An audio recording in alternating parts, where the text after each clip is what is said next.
Església de Santa Maria de la Salut. Plaça de l'Església, 8.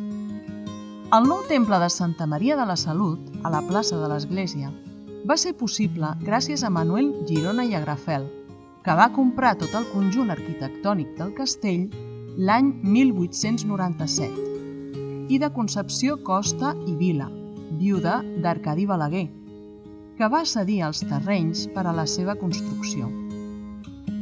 El conegut arquitecte Enric Senyer es va fer càrrec de les obres de la nova església, que van començar el 1903 i van concloure el 1909. L'església està composta per 3 naus. La nau central és de major alçada i amplada que les laterals i consta d'una coberta a 2 aigües. El campanar de ferro és de nova construcció i contrasta amb la resta del conjunt arquitectònic.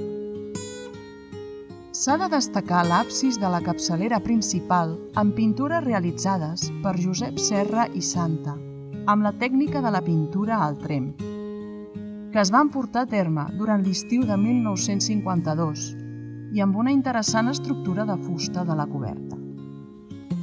La tècnica amb la qual es va pintar la resta de l'església entre 1952 i 1957 es coneix com a pintura al fresc. Un exemple d'aquestes seria l'escena Visita de Maria Isabel, que s'ajusta al relat bíblic.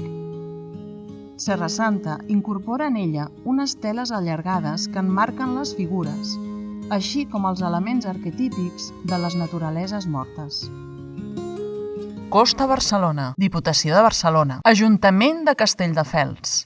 Castelldefels, Costa Barcelona.